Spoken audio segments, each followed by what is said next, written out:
perplexed about the timing, but not in despair about the promise that God has over my life. And I came to tell you, confusion doesn't kill you because Christ knows how to keep you. You were perplexed, but the Holy Spirit sustained you. You were perplexed, but grace guided you. You were perplexed, but mercy held you together. Is there anybody in the house today that can testify to the fact I was perplexed, but God still took care of me? I almost lost my mind, but God kept me clothed in my right mind. I almost threw in the towel, but God told me to run on just a little while longer, and that everything is going to be all right. You want to look at a neighbor and say, neighbor, I'm still trusting in God. Some trust in chariots, some trust in horses, but I'm trusting in the God that's able to make a way out of no way. I wish I had 3 people to testify that even when you got questions, God knows how to give the answer. We see some movement. We see, first of all, we see standing through the struggle. Secondly, we see serving with questions. But then thirdly, and I'm almost out of here, we see rising even when knocked down. It's there. Because we got to be careful. Look what he says. He says, I'm cast down, but not destroyed. So when Paul reaches the final pair of contrast, he shifts from internal confusion to external collision. Paul says, I'm cast down, and comes from the Greek word that means to be struck down violently, to be thrown down to the ground, to be knocked off of your feet. This isn't a gentle stumble. Its language means warfare. It implies that the enemy has struck you, a blow that was meant to injure you, a force that was meant to take you down. Paul is not talking about tripping and falling. Paul is talking about being taken down. Taken down by life. Taken down by loss. Taken down by grief. Taken down by sickness. Taken down by betrayal. Taken down by the unexpected. Taken down by storms that showed up out of nowhere. Taken down by situations that you can't figure out. Taken down by problems that can't be seen to be solved. Paul is saying that all of us have to go through a season of being struck down.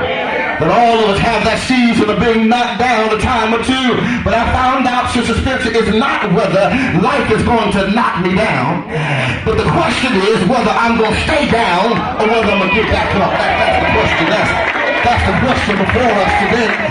One of the things, Pastor Barnes, you know I love Rocky movies. I love Creed movies. And the one thing that I learned, that Creed may get knocked down 10 times. And Rocky may get knocked down 13 times. But both of them keep on getting back up. And I wonder, do I have anybody that said, I'm being knocked down right now? Well, I'm not going to stay down. I'm going to get up right now. Or there'll be somebody that knows the enemy's trying to give you the 10 count right now. But anybody say, I'm ready to get back up? Just tell the neighbor, say, I can't stay down. I gotta get up. I can't stay down. I gotta get up because I believe if I just get back in the fight, that God will give me the victory on the other side. It's there. And he said, I'm struck down. I'm knocked down. But I gotta get back up. Being cast down, that moment may hurt, but you gotta get back up. That moment may feel bad, but you got to get back up. And here's what I discovered. Maybe it's just me. Y'all forgive me. But one reason I got to get back up is because I know I got people watching that are counting me out to stay down. And I want to be able to get up and show them that after all I took, I'm still standing down. That the enemy kept knocking me down, but I kept on getting back up. And I can't give them the satisfaction of staying down, but I gotta give up. Anybody like me, you know you got some enemies, some people looking to hope and you stay down, but you willing to get back up and not give them the victory and get up and let them know I'm still standing. Because I'm cast down. But he said I can't stay down. I may have gone down, but God wouldn't let me stay down.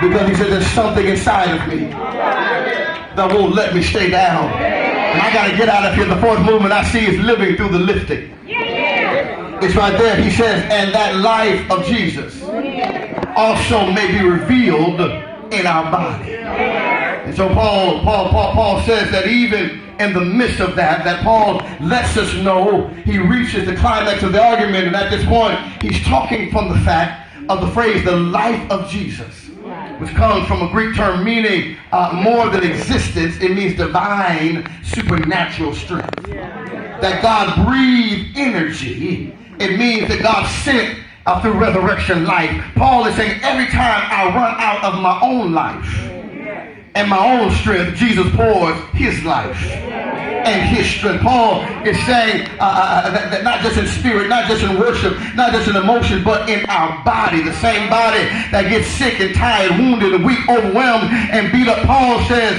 the very weakness of our body becomes the stage where the strength of Christ begins to perform.